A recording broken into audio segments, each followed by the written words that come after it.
Soul Land 2 Chapter 479.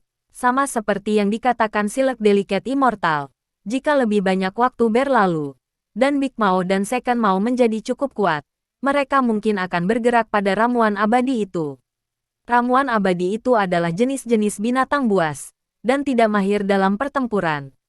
Di sisi lain, beruang Dark Golden Terrorclaw hampir merupakan makhluk jiwa yang paling menakutkan, dan pertempuran adalah keahlian mereka.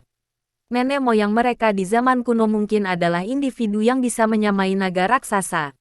Kuo Yuhao menatap keduanya dengan putus asa, tapi dia merasa bahagia di dalam.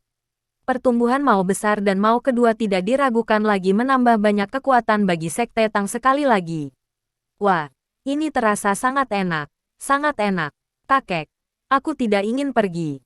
Di sini terlalu nyaman. Suara Ice Bear King terdengar dari ekstrim Chill Ice Spring. Kuo Yuhao membenturkan kepalanya. Ice Bear King berenang dengan gembira dan tanpa perawatan dalam ekstrim Ice Chill Spring dalam bentuk aslinya. Tubuhnya memancarkan cahaya biru dingin. Dia memang tampak sangat menikmati dirinya sendiri. Anda tidak bisa berkata-kata. Dan ramuan abadi lainnya turun ke dalam kesunyian. Mereka mengira Big Mao dan Second Mao cukup besar. Tetapi mereka benar-benar pucat dibandingkan dengan yang di depan mereka. Lebih jauh lagi, Raja Beruang Es, yang masih berenang dengan gembira, tidak menutupi auranya sama sekali. Dan undulasi tipe es yang menakutkan membuat aprikot Blazing Delicate, yang berada di sisi Blazing Sun Spring, bergetar tak terkendali. Kedua beruang kecil itu sudah memberi mereka cukup banyak masalah. Jika beruang ekstra besar ini mencoba, dia mungkin bahkan tidak perlu beberapa hari untuk melahap setiap tanaman di tempat ini. Semua tanaman di tempat ini mengkhawatirkan keselamatan mereka, dan tidak ada yang berani bersuara. Mereka takut membuat Kuo Yuhao marah atau beruang besar ini. Kuo Yuhao mengutuk pelan saat dia mengaktifkan Demiplan spektralnya, dan dia melemparkan Big Mao dan Second Mao dengan satu tangan masing-masing ke dalam Demiplan. Dia mendirikan perbatasan di dalam pesawat untuk melindungi beruang dari kerusakan oleh mayat hidup di luar sebelum dia kembali ke ekstrim Chill Ice Spring. Dia secara alami tidak takut dengan es dingin ekstrim pada kultivasinya saat ini. Suhu di sekitar ekstrim Chill Ice Spring serupa dengan yang ada di sekitar Manifold Mysterious Ice Cavern, dan mungkin lebih tinggi daripada area bagian dalam gua. Fitur yang menonjol dari tempat ini adalah bahwa mulut musim semi hidup berdampingan dengan Sun Spring Blazing. Kakek, lukaku sembuh dengan sangat cepat di tempat ini. Tapi saya agak lapar. Petik 2. Setiap tanaman di sekitar Ice Vireyin yang hampir layu ketika mereka mendengar bahwa dia lapar. Kali ini, seluruh tubuh mereka bergetar. Kuo Yuhao hampir tertawa terbahak-bahak ketika dia melihat bagaimana mereka bereaksi. Dia bisa mengingat dengan jelas, ketika dia pertama kali di sini, seberapa tinggi dan perkasa tanaman ini. Aku akan menemukan sesuatu untukmu makan ketika kita keluar. Apakah Anda mengatakan bahwa ekstrim Chill Ice Spring membantu Anda dengan pemulihan Anda? Petik 2. Raja Beruang Es segera mengangguk dengan serius dan berkata, tempat ini dipenuhi dengan banyak energi asal langit dan bumi. Dan itu sangat nyaman. Saya tidak ingin pergi lagi. Mengapa Anda tidak membiarkan saya tinggal di sini, kakek, dan Anda bisa menjemputku setelah Anda menyelesaikan bisnis Anda? Petik 2. Kuo Yuhao ragu-ragu. Tidak, Anda segera berteriak kesakitan. Aku mohon, Kuo Yuhao, bawa dia pergi. Saya akan memberikan apapun yang Anda inginkan. Bahkan jika apa yang Anda inginkan lebih dari batas leluhur Anda Tangsan. Anda dapat memiliki apapun yang Anda inginkan. Kami akan bekerja sama, selama Anda tidak membiarkannya menyakiti kami. Tolong bawa dia pergi. Kalau tidak, kita akan hancur. Petik 2. Kuo Yuhao tersenyum ketika dia mendengar kata-kata bunga itu dan berkata, betapa malunya aku. Saya sudah menerima banyak bantuan dari kalian. Bagaimana saya bisa mengambil sesuatu yang lebih? Petik 2. Desilek halus abadi bahkan tidak ragu-ragu. Tidak, ini bukan sesuatu yang kamu inginkan. Kami memberikan sesuatu kepada Anda atas kehendak kami sendiri. Setiap orang dari kita akan memberi Anda sesuatu.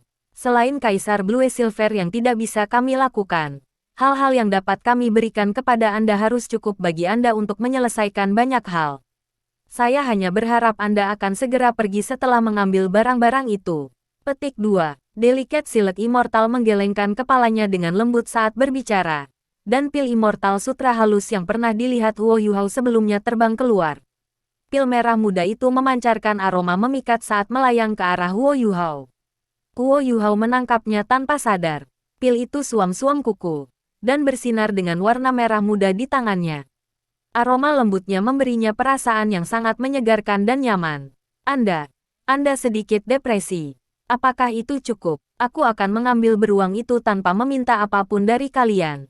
Namun, dia terluka, dan aku akan tinggal di sini bersamanya selama 2 hari sebelum kita pergi. Huo Yuhao mengatakan yang sebenarnya.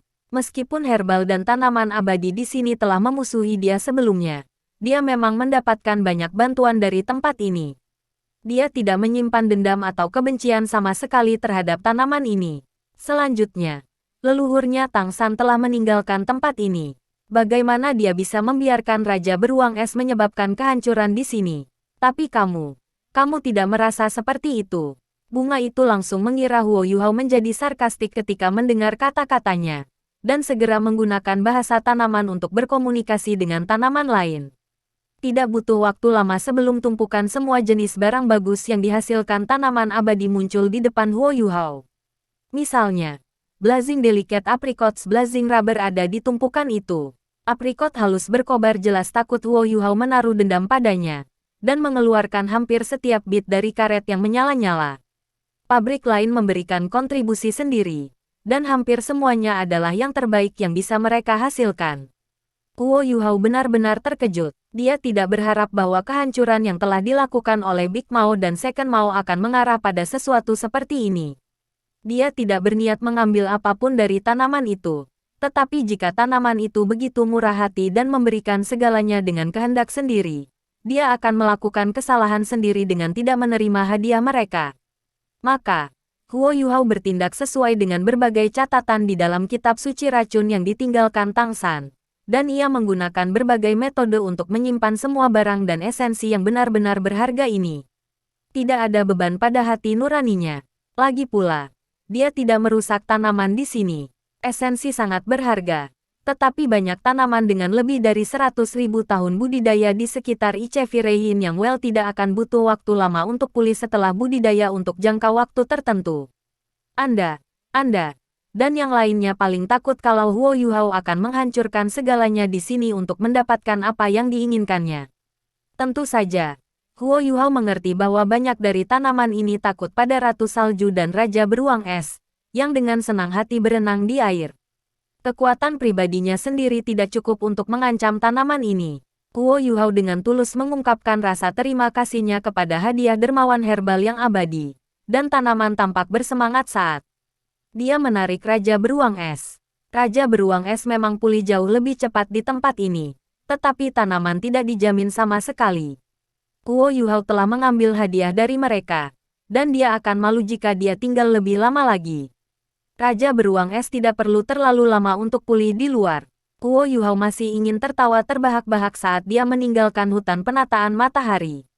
Keberuntungan telah menyinari saya, dan saya bahkan tidak bisa menghentikannya terjadi. Oh, leluhur saya tidak meminta apapun dari mereka.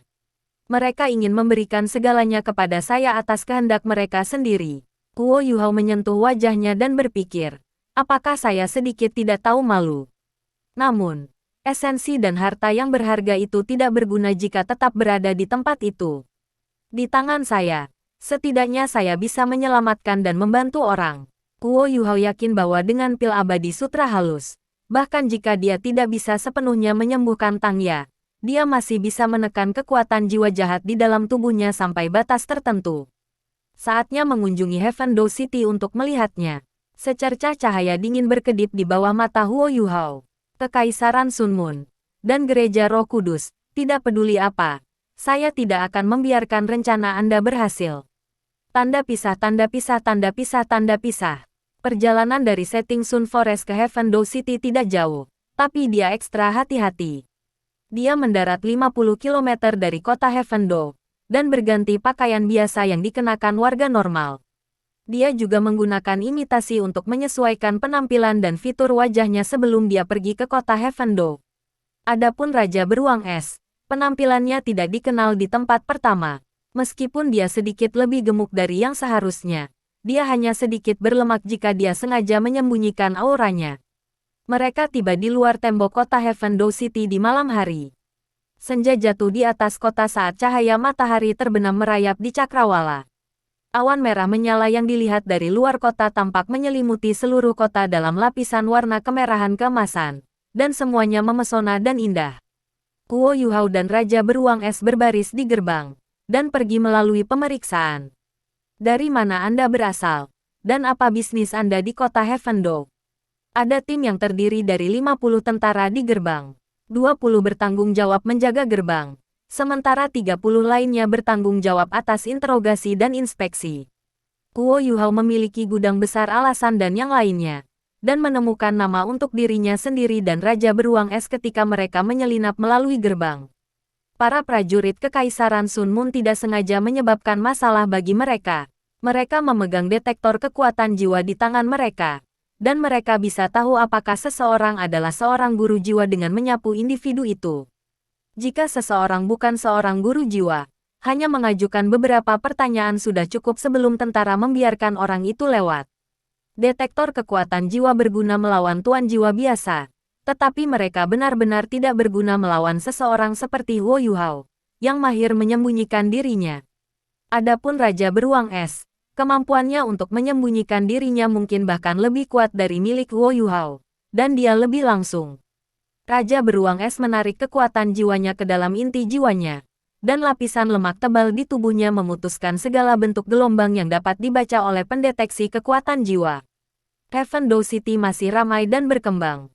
Guo Yuhao menggunakan kekuatan spiritualnya untuk menyapu setelah memasuki kota, dan masih bisa menemukan tanda pertempuran. Itu terutama berlaku di sekitar tembok kota.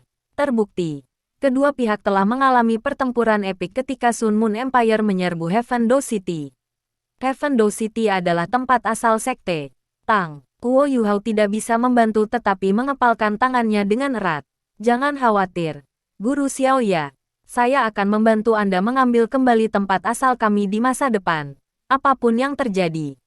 Bei Bei dan Tang Ya dianggap keluarga. Guo Yuhao tidak akan bisa masuk Akademi Shrek jika bukan karena mereka. Dan bahkan jika dia menyatu dengan Skydream Ichewong, dia tidak mungkin mencapai apa yang dia miliki hari ini. Karena itu, rasa terima kasih yang dia berikan kepada mereka berdua datang dari dalam hatinya. Gereja Roh Kudus telah menangkap Tang Ya, dan dia telah menjadi wanita suci Sekte Iblis. Selain Bei Bei, dia adalah orang yang paling merasakan sakit. Selain itu, masih ada Ma Xiao Tao, yang dia lihat sebagai kakak perempuan. Guo Yuhao pergi jauh ke kota begitu dia masuk, dan menemukan sebuah hotel di daerah yang relatif ramai untuk tinggal. Dia tidak memiliki petunjuk apapun sekarang, jadi dia hanya bisa menemukan tempat tinggal. Betapa mudahnya menemukan Tang Ya dan Ma Xiao Tao di dalam Heavenly Soul Empire, atau Sun Moon Empire. Dia tidak berharap bahwa dia bisa menemukan mereka di sini, tetapi mencari informasi di dalam kota besar seperti Heavendoe City jauh lebih mudah. Dia hampir yakin bahwa ada tuan jiwa jahat di kota Surgado. Gereja Roh Kudus tidak akan melepaskan kesempatan untuk mengendalikan kota sebesar ini. Dan bahkan jika mereka tidak bisa mengendalikannya sepenuhnya, mereka akan menjaga kota itu dalam jangkauan mereka. Guo Yuhao dan Raja Beruang Es memiliki sesuatu untuk dimakan setelah menemukan tempat tinggal. Tetapi makanan ini membingungkan Guo Yuhao. Alasannya sederhana, selera Raja Beruang Es terlalu menakutkan. Orang bisa membayangkan, dia punya bingkai seperti gunung. Jadi berapa banyak yang dia harus makan untuk kenyang? Semua orang akan merasa sangat curiga jika Guo Yuhao hanya mengizinkannya makan sebanyak yang dia inginkan di dalam restoran. Untungnya, Raja Beruang Es telah menyimpan banyak energi di dalam tubuhnya, dan dia masih bisa mempertahankan dirinya selama beberapa hari bahkan tanpa makan. Ini akan memberi Guo Yuhao cukup waktu untuk menemukan solusi. Guo Yuhao membawa Raja Beruang Es keluar dari hotel setelah makan malam. Menyelesaikan masalah makanan pelahap ini adalah prioritas utama. Pada saat yang sama, dia ingin mengamati apa yang terjadi sekarang di dalam kota Heavendoe. Ada segala macam alat jiwa pengintai di langit di atas Heavendoe City. Guo Yuhao tidak ingin perilakunya terlalu mencolok, dan dia menyebarkan deteksi spiritual di sekelilingnya saat dia berjalan di jalan, berusaha mempertahankan sensitivitasnya sebanyak mungkin selama proses. Pada akhirnya, bahkan jika kekuatan spiritualnya ditemukan, mereka tidak bisa mengunci posisinya kecuali lawannya juga seorang guru jiwa dengan kekuatan spiritual yang tangguh. Guo Yuhao tidak begitu peduli dengan keselamatannya. Dengan Raja Beruang Es di sampingnya, hampir tidak ada yang bisa menangkapnya kecuali ada banyak orang kuat dari Gereja Roh Kudus yang hadir. Heaven Door City masih sibuk dan ramai hingga larut malam. Orang-orang berkerumun di sepanjang jalan-jalan yang sibuk. Dan orang sulit mengatakan bahwa ini adalah kota yang pernah mengalami kobaran perang belum lama ini. Jalan-jalan utama kota Heaven Door sedang diperbaiki. Dan beberapa lampu jiwa sedang dipasang. Tidak ada keraguan bahwa Kekaisaran Sun Moon masih menindaklanjuti dengan rencana mereka untuk mengubah kota dengan teknologi dan alat jiwa mereka. Warga Kekaisaran Jiwa Surgawi tidak diragukan lagi penuh dengan kebencian terhadap Kekaisaran Sun Moon. Namun, selama mereka terbiasa dengan semua teknologi baru itu, dan inti dari teknologi alat jiwa itu berada dalam genggaman Kekaisaran Bulan Matahari, maka Kekaisaran Bulan Matahari tidak akan takut terhadap bangsawan atau warga Kekaisaran Jiwa Surgawi yang membenci mereka. Diberikan cukup waktu, Kekaisaran Jiwa Surgawi akan perlahan-lahan berasimilasi. Guo Yuhao berjalan di jalan saat dia menghela nafas. Strategi Kekaisaran Sun Moon terlalu kejam. Mereka mengatakan bahwa mereka melayani warga, dan tidak ada yang bisa mengatakan apa-apa tentang itu. Tanda pisah, tanda hubung. Itu jauh di malam hari, ketika lampu di sepanjang jalan mulai redup, sebelum Guo Yuhao membawa Raja Beruang Es kembali ke hotel. Guo Yuhao telah menghabiskan hampir 4 jam untuk berkeliling. Dan dia sudah menemukan beberapa informasi tentang apa yang ingin dia ketahui. Aku lapar, kakek, kata Raja Beruang Es kepada Guo Yuhao dengan ekspresi sedih di wajahnya. Guo Yuhao tertawa pahit dan berkata, kamu bukan satu-satunya yang lapar. Kedua orang itu juga lapar. Dia secara alami mengacu pada Big Mao dan Second Mao, yang, setelah tidur selama beberapa jam, telah terbangun dalam demi-plan spektral. Guo Yuhao segera berkomunikasi dengan mereka dengan kekuatan spiritualnya setelah mereka bangun, dan menyuruh mereka untuk bermain-main di dalam spektral demi-plan untuk saat ini. Dia menginstruksikan mereka untuk tidak pergi terlalu jauh melampaui perbatasan yang telah dia bangun. Kadang-kadang meninggalkan perbatasan selama beberapa saat tidak akan menjadi masalah, tetapi mereka begitu hidup, dan Guo Yuhao sudah akan senang jika mereka tidak menyebabkan masalah dengan mayat hidup. Tapi masalah terbesar dalam demi-plan spektral adalah bahwa tidak ada yang bisa dimakan. Dua orang itu bermain-main untuk sementara waktu, tetapi segera menyatakan kepada Guo Yuhao bahwa mereka lapar. Memberi makan 3 beruang benar-benar tugas yang sulit. Guo Yuhao tertawa pahit di dalam. Untungnya, dia berhasil menemukan cara untuk menyelesaikan selera mereka ketika dia keluar. Paling tidak, dia bisa menangani hari ini, dan semua yang lain harus menunggu. Malam itu lebih gelap di luar. Guo Yuhao memadamkan lampu sebelum dia mengambil Ice Bear King keluar dari hotel sekali lagi. Kali ini, Guo Yuhao menyembunyikan mereka sepenuhnya melalui imitasi. Kakek, kemampuanmu ini luar biasa. Ini sangat cocok untuk kegiatan sembunyi-sembunyi. Raja Beruang Es berkata dengan bersemangat. Guo Yuhao hampir tidak bisa berkata-kata. Apakah kamu tahu bagaimana berbicara? Apa yang diam-diam? Kakekmu mengajakmu makan. Guo Yuhao hanya bisa menerima gelar itu sekarang, karena ia terbiasa dengan Raja Beruang Es memanggilnya begitu. Guo Yuhao mengkonfirmasi arah yang benar begitu mereka meninggalkan hotel sebelum mempercepat. Ada banyak alat pengintai jiwa di langit, tetapi mereka ada di dalam kota, bukan di hutan belantara. Bahkan jika detektor osilasi menemukan ada 2 orang bergerak, tidak ada yang akan diperingatkan. Guo Yuhao menyadari ketika dia sedang menyelidiki sebelum ini bahwa alat pengintai jiwa di atas kota sebagian besar untuk pemantauan. Ada detektor osilasi dan detektor termal, tetapi mereka tidak berputar, dan mungkin digunakan untuk merespons peristiwa mendadak. Guo Yuhao melewati dan di sekitar jalan dan gang ketika mereka tiba di dekat gerbang kota selatan. Guo Yuhao berbalik dan memasuki serangkaian gang, dan sebuah struktur besar muncul dengan cepat di depannya. Itu adalah gudang yang menyimpan makanan. Lumbung sangat penting untuk setiap kota, karena mereka memberi makan warga kota dan tentara. Untuk kota besar seperti Heavendoe City, setidaknya 10 lumbung seperti itu harus tetap penuh untuk menopang kebutuhan sehari-hari semua orang. Pada saat yang sama, lumbung ini juga dapat digunakan dalam kasus pengepungan.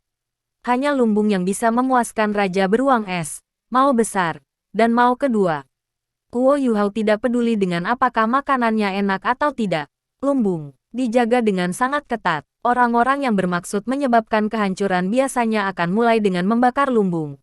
Karena itu adalah cara termudah untuk memulai kekacauan. Lumbung dijaga ketat, tapi itu untuk orang normal. Pertahanan ini tidak diperhitungkan banyak terhadap individu kuat seperti Guo Yuhao dan Raja Beruang Es. Mereka memiliki perlindungan imitasi ketika beruang dan manusia berjalan secara terbuka ke pinggiran lumbung. Mereka akan bertemu dengan detektor osilasi dan detektor termal jika mereka masuk lebih jauh ke dalam. Di benua itu, kedua jenis alat jiwa ini digabungkan. Selain detektor spiritual, dianggap sebagai kombinasi pengawasan yang sangat mudah. Oleh karena itu, tempat-tempat dengan alat pengintai jiwa yang terpasang ini biasanya sangat percaya diri dalam pertahanan mereka. Detektor spiritual mahal dan tidak terlalu praktis. Jadi tempat seperti itu biasanya tidak dilengkapi dengan apapun. Sebagian besar tempat dilengkapi dengan dua jenis detektor lainnya. Guo Yuhao mengandalkan deteksi spiritual dan berhenti secara akurat di luar jangkauan maksimal alat jiwa pengintai. Setelah itu, ia menggunakan kekuatan rohaninya dan membukanya seperti jaring besar di seluruh lumbung. Tidak ada pengawasan tanpa celah. Itu terutama berlaku untuk tempat seperti lumbung ini. Lumbung sangat penting bagi warga negara dan prajurit yang sama. Tetapi lumbung itu tidak begitu penting bagi guru jiwa dan insinyur jiwa. Oleh karena itu, ada detektor osilasi dan detektor termal di sekitarnya. Tetapi mereka hanya menutupi bagian tertentu dari lumbung ini. Menemukan jalan masuk akan mudah setelah mereka menemukan celah. Guo Yuhao membungkus pintu utama dan melangkah ke sisi lumbung sebelum dia menyelinap dengan Raja Beruang Es. Bai kecil jelas sangat ragu-ragu ketika mereka akan masuk melalui jendela, karena dia terlalu gemuk, dan benar-benar tidak bisa masuk. Memecahkan masalah itu sangat sederhana. Guo Yuhao menyimpannya sementara di demi-plane spektral sebelum dia pergi melalui jendela sendiri. Lumbung surga Do City benar-benar cukup besar. Biji-bijian dan gandum ditumpuk seperti gunung di dalamnya, bersama dengan semua jenis daging kering dan diawetkan yang dapat disimpan untuk waktu yang lama. Biji-bijian cocok untuk siapa saja, sedangkan dagingnya lebih cocok untuk tentara. Guo Yuhao menemukan sudut yang tidak akan menarik perhatian sebelum dia melepaskan 3 beruang. Beruang adalah karnivora, dan mereka tidak terlalu tertarik pada biji-bijian. Namun, daging dan ikan kering segera menarik perhatian mereka. Bai kecil terlalu besar, jadi dia mempertahankan bentuk manusianya. Mau besar dan mau kedua tidak memperhatikannya pada awalnya. Tetapi kedua beruang tergabung Dark Golden itu dengan cepat menyadari ada sesuatu yang tidak beres ketika mereka bertiga mulai makan. Mulut Bai kecil bisa segera membuka dan meregang ke 1 meter persegi ketika dia makan, dan seluruh bangkai menghilang dengan masing-masing seteguk. Apakah ini sesuatu yang bisa dilakukan manusia? Big Mao dan Second Mao mengira mereka makan dengan sangat cepat, tetapi mereka berdua bergabung masih jauh dari seberapa cepat Little Bai makan. Dark Golden Terror Clawbears adalah makhluk jiwa yang sangat arogan. Mereka secara alami tidak yakin. Dan dengan demikian ketiga beruang mulai bersaing, mengisi diri mereka terus-menerus. Guo Yuhao berdiri di dekatnya, dan mulutnya bergerak-gerak ketika sisi-sisi ternak yang tergantung di barisan menghilang dengan kecepatan yang luar biasa. Massa dan ukuran tubuh masih berhubungan langsung dengan nafsu makan. Kenyataan membuktikan bahwa Mau besar dan Mau kedua bekerja sangat keras. Tetapi mereka masih jauh dari Little Bai. Mau besar dan Mau kedua telah menghabiskan waktu lama memakan segala macam tumbuhan dan tanaman berharga di sumur api Yin Yin, dan mereka tumbuh sangat cepat. Namun, rasa herbal dan tanaman sangat tidak enak dibandingkan dengan daging. Mereka mengeluarkan potensi mereka lebih dari biasanya karena kesempatan langka ini untuk makan daging. 15 menit berlalu. Mereka dengan cepat makan kenyang sebelum mereka menepuk perut bundar mereka dan berbaring di lantai, di mana mereka menolak untuk bergerak. Di sisi lain, Raja Beruang Es masih ada di sana, saat ia menganggap serius makannya.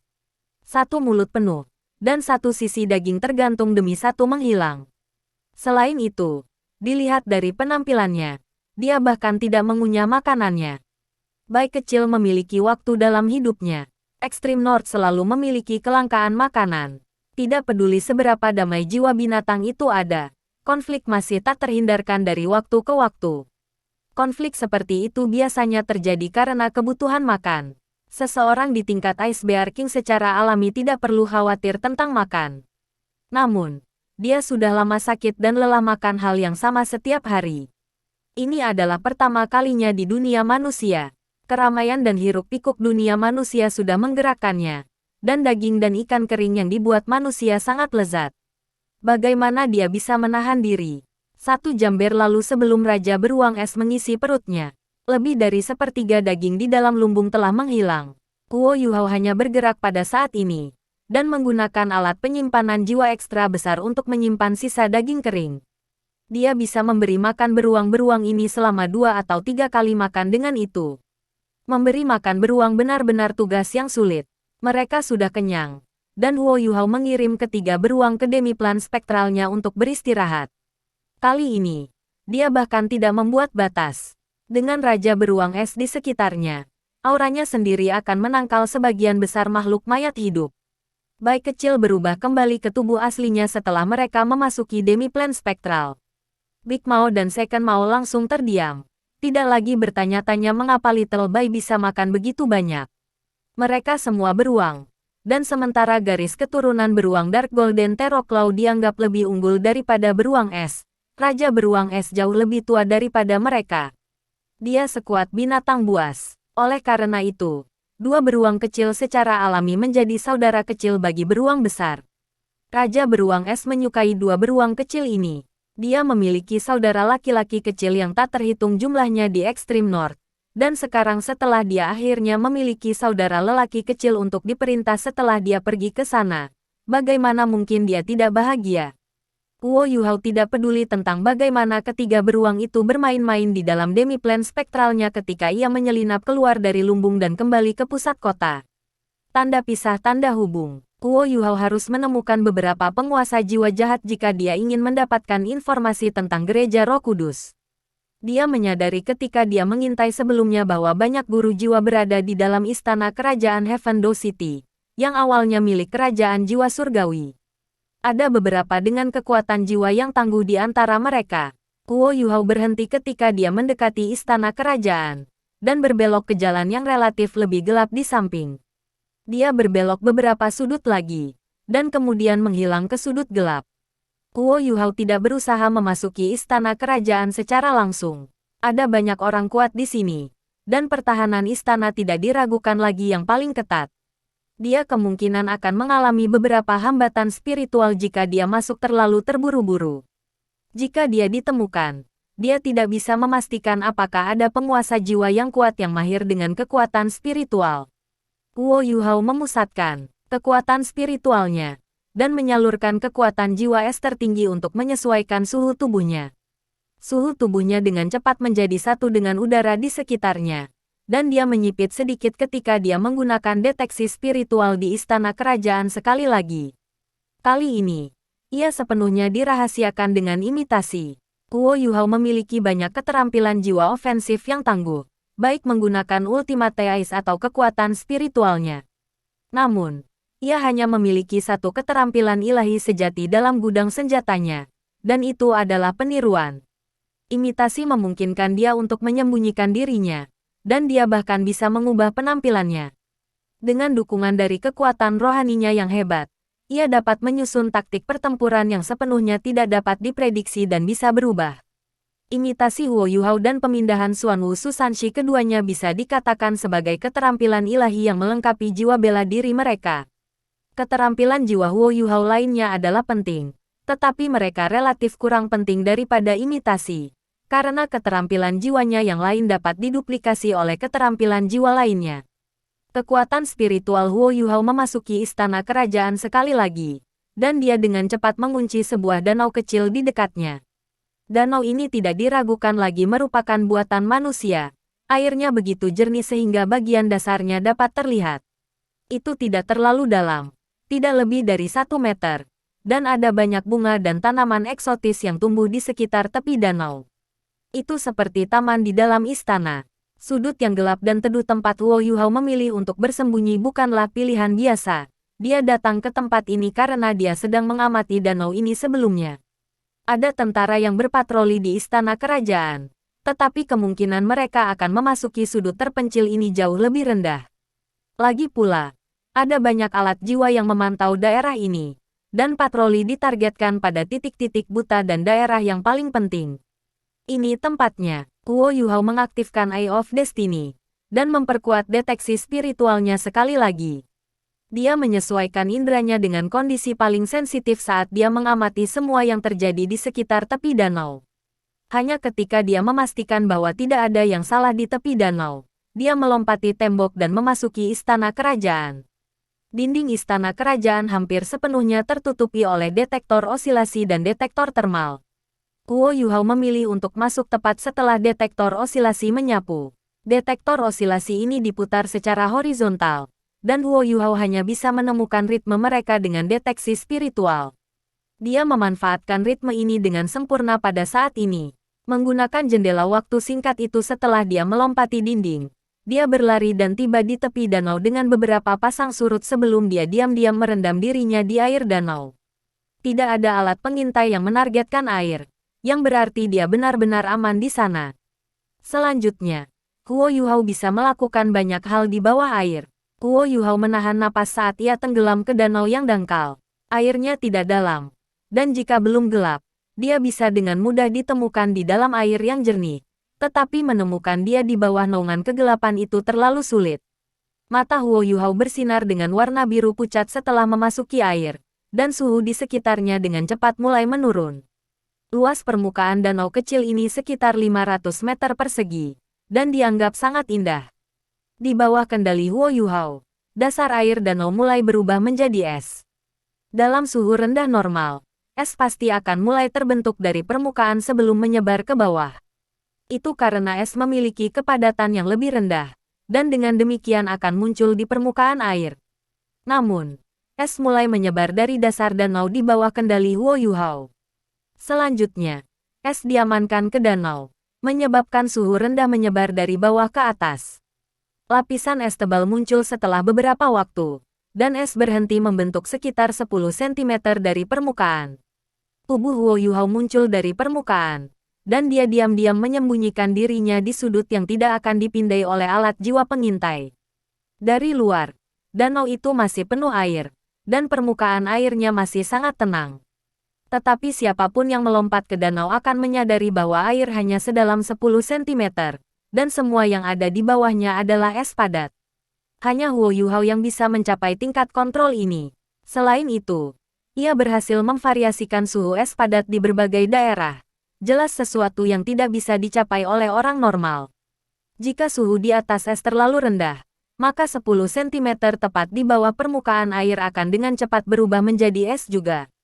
Rencana Huo Yuhao akan digagalkan jika seorang prajurit yang berpatroli melihat segalanya. Di sisi lain, jika suhu es terlalu tinggi, maka es dengan cepat akan meleleh di bawah air di sekitarnya, dan Huo Yuhao tidak akan bisa melakukan apa yang diinginkannya. Karena itu, dia harus mengendalikan suhu es dengan sangat hati-hati. Pemahaman Huo Yuhao terhadap es dan air telah menjadi jauh lebih dalam selama beberapa minggu terakhir, dan kontrolnya terhadap es dan air menjadi jauh lebih mudah dan lebih santai. Huo Yuhao tidak terburu-buru untuk pergi. Dia berbaring sujud di permukaan es, dan menekan tangan kirinya di bawah air saat dia memegang botol susu di tangan kanannya. Dia menyerap kekuatan jiwa dari botol susu saat dia terus-menerus menyalurkan ledakan es ke dalam es di bawah air. Huo Yuhao bisa meledakkan segala jenis es. Namun, hanya es yang diinfuskan dengan Ice Explosion yang akan memiliki daya ledak terbesar. Dia telah menggunakan metode ini saat itu untuk mengejutkan bahkan naga suci kegelapan, Long Xiaoyao. Itu sudah cukup untuk menunjukkan bagaimana ledakan es yang dahsyat itu. Ini juga merupakan serangan yang tidak bisa digunakan secara langsung, namun hampir dianggap sebagai keterampilan ilahi. Pentingnya hanya setelah imitasi. Huo Yuhao melanjutkan selama 15 menit penuh sebelum dia berhenti. Dia bergerak, dan melanjutkan serangkaian tindakan yang sama. Permukaan danau agak besar untuk Ice Explosion, dan menanamkan Ice Explosion ke dalam satu tempat saja tidak akan mencapai kekuatan yang diinginkan. 15 menit berlalu sebelum Wo Yuhao berdiri kembali, dan menggunakan deteksi spiritual untuk membuka jalan saat dia menyelinap jauh ke dalam istana kerajaan. Berbagai alat pengintai jiwa di lapisan luar istana kerajaan paling banyak jumlahnya, dan juga yang paling sensitif. Bagaimanapun, pencegahan lebih baik daripada penyembuhan, dan ada jauh lebih sedikit alat pengintai jiwa di wilayah dalam istana. Ada lebih banyak orang di dalam istana kerajaan, jadi alat pengintai jiwa tidak begitu praktis. Alat jiwa hanya akan menjadi efektif jika mereka mencari seseorang dalam keadaan khusus tertentu. Jika itu terjadi, alat jiwa pengawasan genggam akan cukup. Kuo Yuhao terus bergerak diam-diam ke istana kerajaan. Dia akan berhenti sesekali untuk memeriksa segala sesuatu di sekitarnya dengan seksama sebelum melanjutkan. Pada titik ini, dia paling takut dengan penghalang spiritual yang tak berbentuk, dan bahkan dia hanya bisa mendeteksi penghalang spiritual dari jarak yang cukup dekat. Jika kekuatan rohaninya menyentuh penghalang spiritual, orang yang mengendalikan penghalang spiritual akan langsung menemukannya jika mereka cukup kuat. Untungnya, hambatan spiritual sama sekali tidak umum. Kuo Yuhao sekitar sepertiga dari jalan masuk saat dia mendorong ke depan, dan dia masih belum menemukan hambatan spiritual. Kuo Yuhao berhenti, berdiri di daerah yang remang-remang di antara dua paviliun. Dia secara singkat mengisi kembali kekuatan jiwanya dan menyesuaikan kekuatan rohaninya sehingga dia dalam kondisi puncak sebelum matanya mulai bersinar. Warna emas mawar samar berkedip, dan Eye of Destiny-nya terbuka di dahinya. Ketiga matanya memancarkan warna rose gold, dan itu terutama benar di dalam Eye of Destiny-nya, karena pusaran hitam bisa terlihat samar-samar. Itu adalah inti jiwa spiritual Wo Yuhao, milik mata rohnya. Orang-orang yang akrab dengannya akan segera mengerti setelah menyaksikannya di negara ini bahwa Wo Yuhao akan menggunakan keterampilan jiwa tipe spiritual dengan kekuatan penuh. Wo Yuhao melepaskan deteksi spiritual ke tingkat setinggi mungkin di saat berikutnya, dan menyebar ke segala arah dengan tubuhnya di tengah. Hanya perlu beberapa kedipan mata sebelum meliputi seluruh istana. Alasan mengapa dia harus pergi jauh ke istana adalah karena ini. Akan lebih sulit untuk mengunci posisinya jika dia berada di dalam istana. Dan alasan dia melakukan ini adalah untuk mengejutkan dan memperingatkan musuh-musuhnya.